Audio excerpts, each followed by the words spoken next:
I want to just be clear, Donald Trump clearly and House Republicans are really not serious about helping our states and our cities. Before I came to Congress, I was a mayor and I worked closely with our police department, incredible men and women that worked really hard to promote policies that actually make the public safer. Now, during that time, our city actually reported some of the lowest murder rates in history. And I've been in close touch with our current police departments, our local sheriff, and local law enforcement. And I want to be clear, Donald Trump is intentionally provoking chaos, hate, and division. Now, Trump is trying to intimidate, he's using our military to create fear, and there's no legal justification for his actions. I strongly believe he's trying to keep American citizens from peacefully making their voices heard. We just had a demonstration in my hometown of Long Beach, California. Over 500 people showed up. There was no vandalism, there were no arrests, and it was peaceful. And I want to thank them. Trump is trying to make it very clear that this is about intimidation. I believe he's fueling violence on our streets because he thinks it's politically helpful to him. And I actually want to remind our committee that when Donald Trump was president in 2020, that's actually when we saw surges in violent crime across the country. They increased under Donald Trump's watch.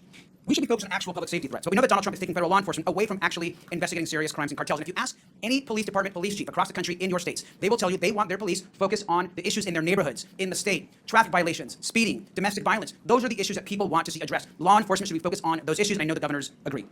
Back in my home district in Downey, California, we've had agents just yesterday grab people in front of churches, their houses of worship. Agents refused to identify themselves and show warrants. An elderly man was dropping off his granddaughter at their local church and was detained in front of the property and the family.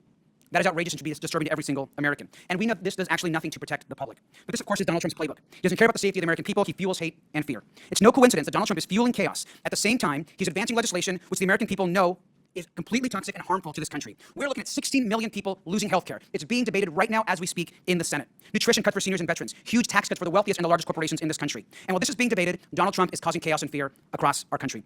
I want to ask the governors in the remaining time that we have. It is clear that healthcare and these impacts of this bill will impact all three of your states greatly.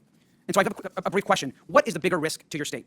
Ripping away healthcare from millions of people across the country, thousands and thousands in your own states, or the law-abiding, working, undocumented folks in your states? And I'll let you each go ahead and give that answer. We'll start with Governor Pritzker.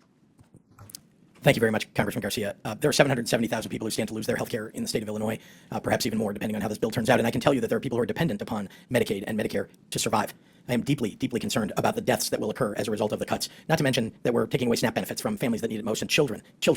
Veteran services, people who have PTSD, who need to see their therapist at a certain time, now have to wait much longer periods of time because of the threat of this bill. So I'm deeply concerned. DOJ has taken away one of our facilities in the state of Illinois already. It's a huge problem, and that is the threat. Governor Wells.